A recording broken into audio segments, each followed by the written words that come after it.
Welcome to Sew Very Easy. My name is Laura. And have you ever made a folded log cabin block? Well, they're a lot of fun to make, and we can quilt as we go, so it's done when we are done. We can treat our fabric the same as we can a regular log cabin. We can have lights and darks, lots of colors, just a few colors. The choice is going to be yours. I'm going to use this line here from Andover Fabrics, and it is their Century Solid lines. And what I love about this is there's every color that you could possibly think of in this line, and both sides are identical. So it doesn't matter what's right and what's not right, they're all going to work out.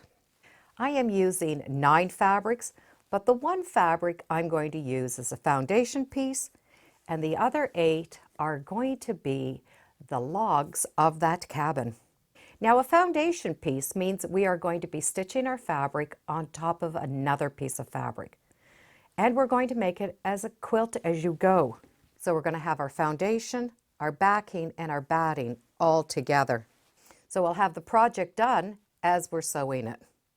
So in order to decide on how I want to lay out the fabrics, I do a top row of one color and slide in the next color. So this will be on one side and this will be on another. So this gives me a good chance to rearrange it to the colors that I like. Then I'm going to take these and I'm going to cut them into strips. And I'm going to keep my strips in the same order. This will be the one side and this will be the other. Laying them out like this really gives me an opportunity to see what the colors are going to look like together. And I'm going to cut them this way. Each of these strips are cut to be 2 inches. And I'm going to take those strips and open them up because I only want to cut one layer at a time.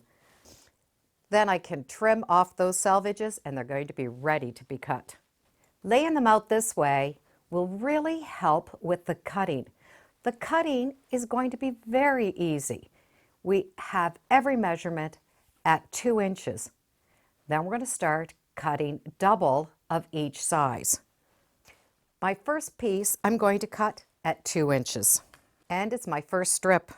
The next one I'm going to cut here is 2.5 inches. 2, 2.5. We're going to move up here and do a 2.5. So we're repeating that last measurement. One more cut at 3. 3, we'll go back up here. Now we need to cut 3.5. 3.5 up at the top.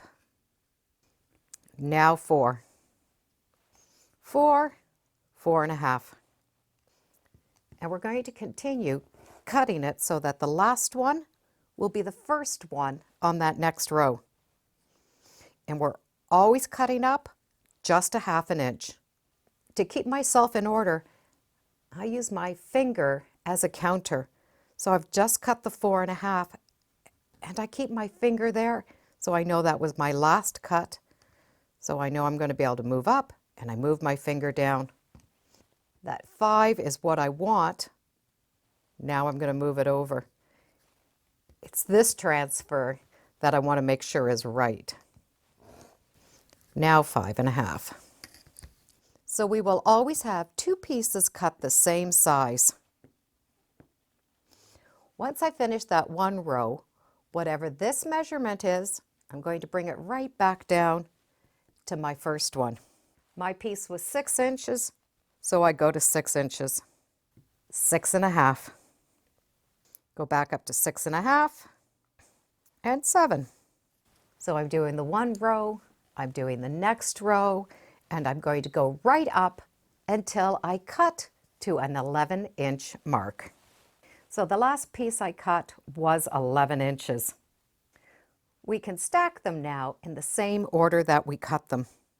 So I have the 2, 2.5, 2.5, 3, 3.5, and so on. So I'm just going to be picking them up in the exact order that I cut them. So I'm going to have 2 of every color as I go through. When I get to the second row, it's the same thing.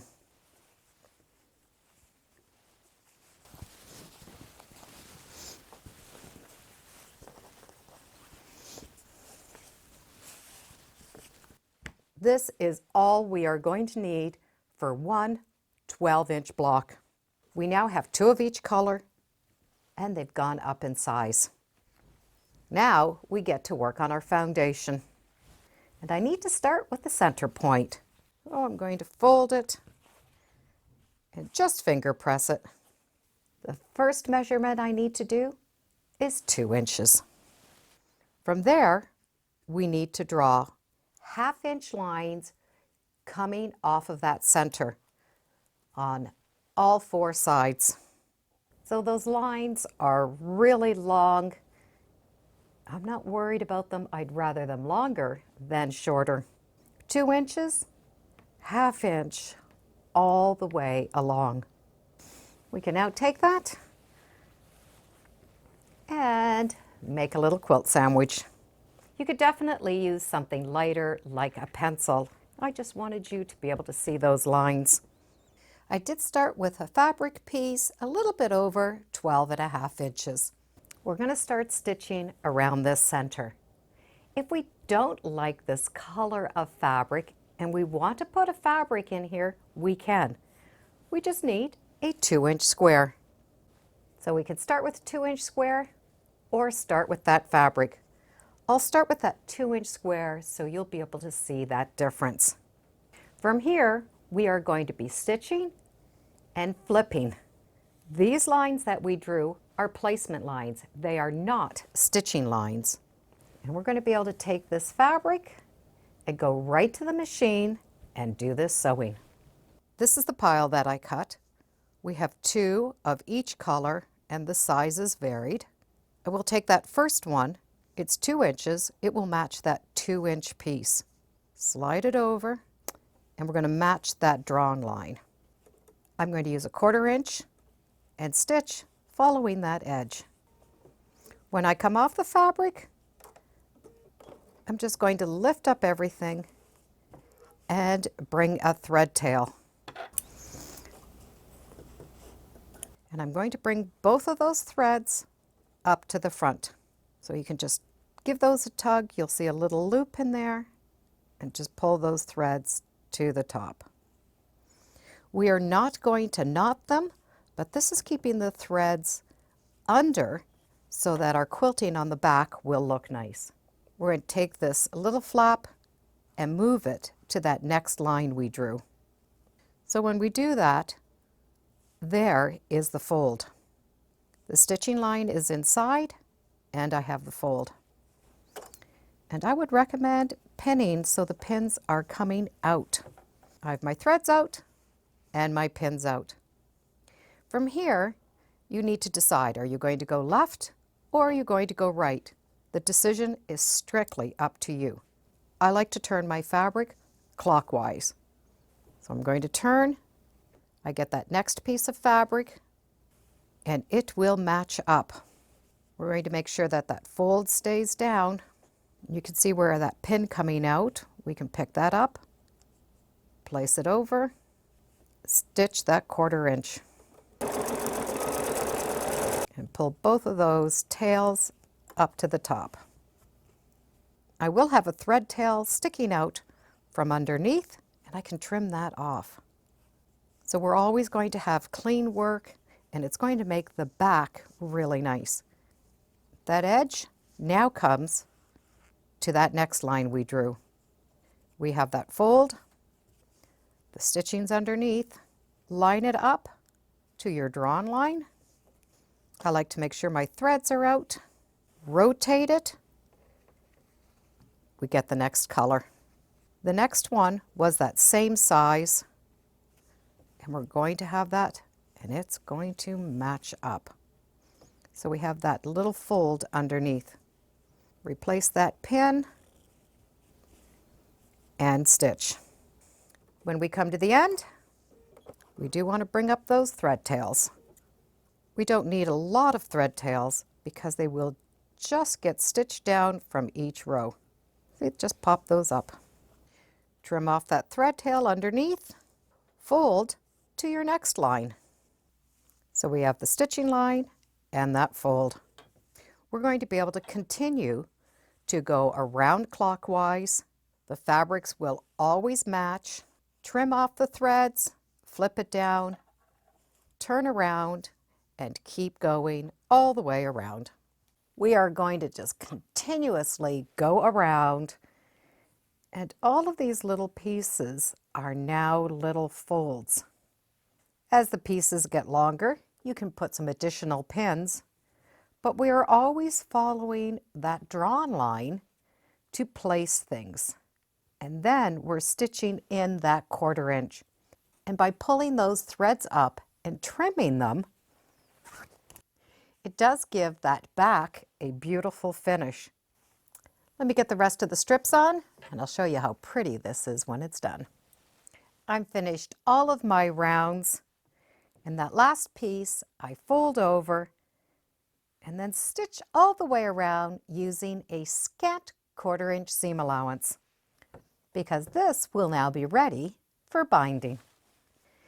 It's not a difficult block to do because we do have our lines that we're going to follow for the folding. 2 tips that I think are very important. First thing is to make sure your fabric is well pressed before you cut those 2-inch strips. As you can see, there was no ironing, so we do need to have that ironed well first. After that, it's those 1/2 inch marks that need to be as accurate as you can do. It's just going to make it easier to match up. You can just keep going on and going on as large as you want. Each of these little folds now equals a 1/2 inch, and that is because we drew that 1/2 inch grid. For this block, I did keep my brights and my darks on opposite sides, so you can really see that line. There was that first 2-inch piece that I started. We had 2, 2.5, 2.5, 3, 3, 3.5, 3.5, 4, 4. And that's how we go all the way around to make that perfect square. That background did end up being quilted for us, so the last thing we need to do is put a binding on. With that binding done, you can really see how those folds are really giving this some dimension. This will look great on the table, and that extra thickness will be good for that hot plate. It's a great beginner because it is quilted as you're finished, and well, it's amazing what you can do with some little bit of fabric. Fold, match that line, and stitch. That's all it takes. Thank you for joining me today on Sew Very Easy. Feel free to subscribe. I'm on Facebook, Instagram. I have a newsletter. It's all under Sew Very Easy, and it's free. Thanks again. Bye for now.